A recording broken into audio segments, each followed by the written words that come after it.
तूतीकोरिन में जयराज बेनिक्स के साथ पुलिस ने जो सुलूक किया उसे दोहराने से मानो जुबान से लहू टपकने लगता है।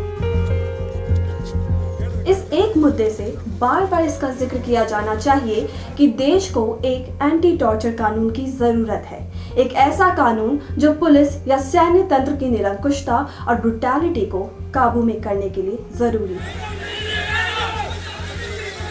ये तमिलनाडु की घटना है। लॉकडाउन के दौरान अपनी दुकान खुली रखने को लेकर जयराज को 19 जून को पुलिस ने पूछताछ के बाद हिरासत में लिया था। इसकी जानकारी मिलने के बाद जयराज के बेटे बेनिक्स थाने पहुंचे। चश्मदीदों के मुताबिक इन दोनों के साथ पुलिस कर्मियों ने मारपीट की। दोनों को कोविलपट्टी सब जेल में हिरासत में रखा गया था। मारपीट की वजह से बेनिक्स की हालत खराब हुई और 22 जून को कोविलपट्टी के सरकारी अस्पताल में उनकी मौत हो गई, जबकि उनके पिता की 23 जून को मौत हो गई थी।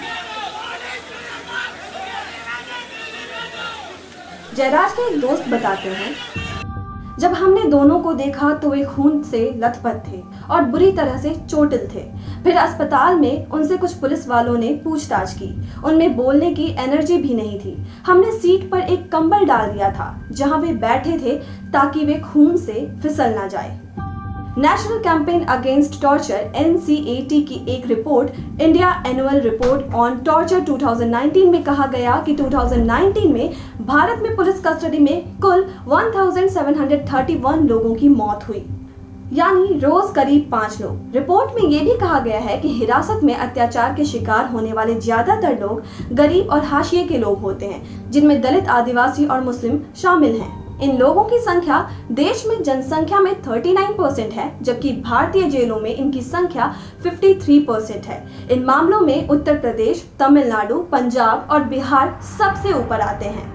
NCRB के 2018 के आंकड़े पुलिस कस्टडी में 70 लोगों की मौत की जानकारी देते हैं। इनमें गुजरात सबसे ऊपर है, फिर तमिलनाडु। इन 70 लोगों में से सिर्फ 3 के लिए पुलिस का कहना है कि उनकी मौत फिजिकल हैरेसमेंट के चलते हुई। बाकी की मौतों का कारण बीमारी, कस्टडी से भागने के कारण मौत या रोड एक्सीडेंट वजह बताई गई है। लेकिन NCAT का दावा है कि ऐसे मामलों में शामिल पुलिस कर्मियों को किसी तरह की कोई सजा नहीं होती, जबकि 2018 के NCRB डेटा से ही पता चलता है कि पुलिस वालों के खिलाफ ह्यूमन राइट्स वायलेशन, मानवाधिकार उल्लंघन के 89 केसेस दर्ज किए गए हैं। देश में एंटी टॉर्चर कानून का इंतजार काफी लंबा हो चला है। लगातार एंटी टॉर्चर कानून बनाए जाने की सिफारिश की जा रही है। दरअसल 1987 में संयुक्त राष्ट्र ने यातना और अन्य क्रूर, अमानवीय एवं अपमानजनक व्यवहार या सजा के खिलाफ एक कन्वेंशन को पास किया था। भारत समेत सिर्फ 9 कंट्रीज ने इस कन्वेंशन को रेटिफाई नहीं किया। फिर 1997 में भारत ने इस पर साइन किया और कहा कि वो पुलिस टॉर्चर के खिलाफ कानूनी उपाय के लिए कमिटेड है, पर रेटिफिकेशन फिर भी बाकी है क्योंकि भारत ने इस पर कोई कानून नहीं बनाया। 2010 में लोकसभा ने प्रिवेंशन ऑफ टॉर्चर बिल पारित किया था, लेकिन राज्यसभा ने संशोधनों के साथ इसे सिलेक्ट कमेटी के पास भेज दिया। इसके बाद 15th लोकसभा भंग हो गई और बिल पेंडिंग ही रह गया। 2017 और 2018 में गैर सरकारी मेंबर्स के बिल के तौर पर इस विषय को दोनों हाउस में उठाया गया, पर उन बिल का हश्र भी वही हुआ जो 2010 के बिल के साथ हुआ था। सुप्रीम कोर्ट ने 2017 में लॉ कमीशन से कहा था कि वो इस बात की समीक्षा करे कि UN कन्वेंशन को कैसे लागू किया जाए। इस सिलसिले में कमीशन ने ये गौर किया था कि मौजूदा भारतीय कानूनों में टॉर्चर की कोई संपूर्ण परिभाषा, डेफिनेशन नहीं दी गई है। कई कानून के जानकारों का ये भी कहना है कि भारत UN कन्वेंशन को इसलिए रेटिफाई नहीं कर रहा क्योंकि इससे arms forces special power act पर असर पड़ेगा।